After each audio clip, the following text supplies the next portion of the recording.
ಅಣ್ಣನ ಕತೆ ಆಯಿತು, ತಮ್ಮನ ಬಗ್ಗೆ ಮತ್ತಷ್ಟು ಅಪ್ಡೇಟ್ಸ್ ಬರ್ತಾ ಇದೆ. ಪ್ರಜ್ವಲ್ ರೇವಣ್ಣಗೆ ಶಾಕ್ ಕೊಟ್ಟಿದೆ ಕೋರ್ಟ್. ಈಗ ಜಾಮೀನು ಅರ್ಜಿ ವಜಾ ಮಾಡಿದೆ ಕೋರ್ಟ್. ಬೇಲ್ ನೀಡುವಂತೆ ಕೋರ್ಟ್ನಲ್ಲಿ ಅರ್ಜಿಯನ್ನ ಹಾಕಿದ್ರು. ಈಗ ಆ ಅರ್ಜಿ, ಜಾಮೀನು ಅರ್ಜಿ ವಜಾಗೊಂಡಿದೆ. ಜನಪ್ರತಿನಿಧಿಗಳ ನ್ಯಾಯಾಲಯದಿಂದ ಆದೇಶ ಹೊರಬಿದ್ದಿದೆ. ಲೈಂಗಿಕ ದೌರ್ಜನ್ಯದ ಆರೋಪದಲ್ಲಿ ದಾಖಲಾದಂಥ ಮೊದಲ ಸಂತ್ರಸ್ತೆ ನೀಡಿದಂಥ ಕೇಸ್ನ ಜಾಮೀನು ಅರ್ಜಿ ವಜಾ ಆಗಿದೆ. ನೋಡಿ, ಇಲ್ಲಿ ಹೊಳೆನರಸೀಪುರ ಟೌನ್ ಠಾಣೆಯಲ್ಲಿ ದಾಖಲಾಗಿದ್ದಂಥ ಮೊದಲ ಕೇಸ್ ಇದು. ಮೊದಲ ಕೇಸ್ನ ಜಾಮೀನು ಅರ್ಜಿ ವಜಾ ಆಗಿರೋದು. ಮೊದಲ ಸಂತ್ರಸ್ತೆ ನೀಡಿದಂತಹ ಕೇಸ್ಗೆ ಇವರು ಜಾಮೀನು ನೀಡುವಂತೆ, ಬೇಲ್ ನೀಡುವಂತೆ ಅರ್ಜಿಯನ್ನು ಹಾಕಿದ್ರು.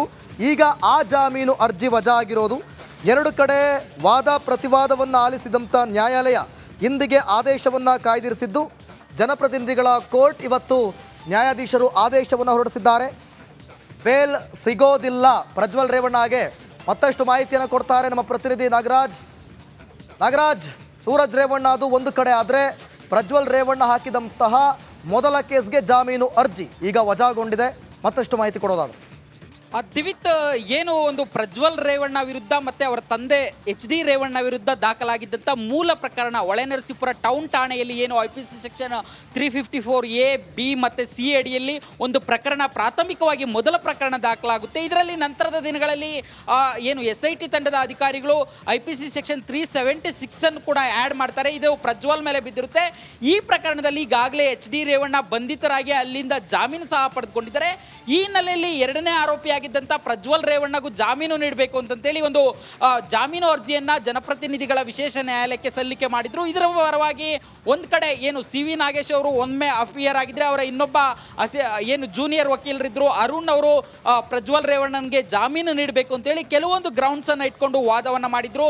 ಅದರಂತೆ SPP ಬ್ಯಾತ ಜಗದೀಶ್ ಪ್ರಾಸಿಕ್ಯೂಷನ್ ಪರವಾಗಿ ವಾದವನ್ನ ಮಂಡಿಸಿದ್ರು. ಯಾವುದೇ ಕಾರಣಕ್ಕೂ ಈ ಹಂತದಲ್ಲಿ ಆರೋಪಿಗಳಿಗೆ ಜಾಮೀನು ನೀಡಬಾರದು. ಆರೋಪಿ ಪ್ರಜ್ವಲ್ ರೇವಣ್ಣ ವಿರುದ್ಧ ಇನ್ನೂ 3 ಪ್ರಕರಣಗಳು ಚಾಲ್ತಿಯಲ್ಲಿದ್ದಾವೆ. ಈ ಹಂತದಲ್ಲಿ ಚಾರ್ಜ್ ಶೀಟ್ ಹಾಕುವ ಮೊದಲು ಜಾಮೀನನ್ನು ಕೊಟ್ಟರೆ ಆರೋಪಿ ಸಾಕ್ಷಿಗಳ ಮೇಲೆ ಬಹಳ ದೊಡ್ಡ ಪ್ರಭಾವವನ್ನು ಬೀರೋ ಸಾಧ್ಯತೆ ಇದೆ ಅಂತೇಳಿ ನ್ಯಾಯಾಧೀಶರ ಮುಂದೆ ವಾದವನ್ನು ಮಂಡಿಸಿದ್ರು. ಈ ವಾದ ಮತ್ತು ಪ್ರತಿವಾದಗಳನ್ನು ಆಲಿಸಿದಂಥ 82ನೇ ಸೆಷನ್ಸ್ ನ್ಯಾಯಾಲಯ ಜನಪ್ರತಿನಿಧಿಗಳಿಗೆ ಈ ನ್ಯಾಯಾಲಯದಲ್ಲಿ ಇವತ್ತು ಆದೇಶ ಕೊಟ್ಟಿರ್ತಕ್ಕಂಥದ್ದು. ಏನು ಈ ಹಂತದಲ್ಲಿ ಜಾಮೀನು ಅರ್ಜಿದಾರರಿಗೆ ಒಂದು ಜಾಮೀನು ನೀಡೋದಕ್ಕೆ ಸಾಧ್ಯ ಇಲ್ಲ ಅಂತೇಳಿ ಆದೇಶವನ್ನು ಮಾಡಿರುವಂಥದ್ದು. ದಿವಿತ್, ಥ್ಯಾಂಕ್ ಯು ನಾಗರಾಜ್ ನಿಮ್ಮೆಲ್ಲ ಮಾಹಿತಿಗಾಗಿ. ಕ್ಯಾಪ್ಟನ್ ಅರ್ಜುನ್ ಕೊಂದಿದ್ದು ಯಾರು? ಅವ್ರ ನರೇಟಿವ್ ಎಲ್ಲಿ ತಂದಿಟ್ಟಿದ್ದಾರೆ ಅಂತಂದ್ರೆ ಸಂಪತ್ತನ್ನ ಹಂಚಿಬಿಡೋದು ಅಂತ. ಇದು ಸ್ಟುಡಿಯೋ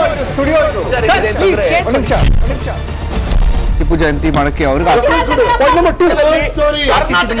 ಖಂಡಿಸಿದ್ರು. Very nice. ಯಾರು ತಪ್ಪು ಮಾಡಿರೋದಿಲ್ಲಿ? ಓಲೈಕೆ ಹೇಳಿಕೆ ಇದು ಅಂತ ಹೇಳಿ ಯಾಕೆ ಪರಿಗಣಿಸಬಾರದು? ಇದು ಫೋಟೋ ಎಲ್ಲರದು ಒಂದು ಟೈಮ್. ನಿಮ್ಮ ಸಮಯ ಮುಗಿದಿದೆ. ಅವ್ರು ಹೇಳಕ್ಕಿಂತ ಮುಂಚೆನೆ ಹೇಗೆ ಪ್ರತಾಪ್ ಸಿಂಹ ಪಾಸ್ ಕೊಟ್ಟಿದಂತ ಆಗ್ಲಿ ಡಿಕ್ಲೇರ್ ಆಗೋಗಿತ್ತು ಅಂತ ನನಗೊಂದು ಡೌಟ್ ಬಂತು. ಸಾಕು ನಿಲ್ಸಿ. ಕೆಟ್ಟ ಪದ ಬಳಕೆ ಕಾಂಬಿನೇಷನ್ ಇಟ್ಟಿಲ್ಲ ನಾವಿಲ್ಲಿ.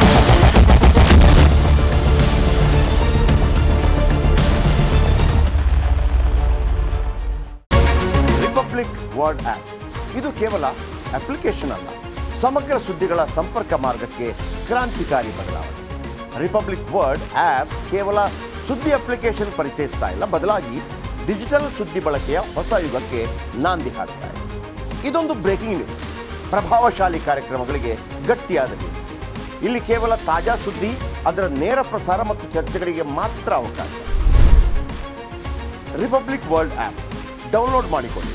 ಗೂಗಲ್ ಪ್ಲೇ ಸ್ಟೋರ್ ಮತ್ತು ಆಪಲ್ ಆಪ್ ಸ್ಟೋರ್ನಲ್ಲಿ ಲಭ್ಯವಿದೆ.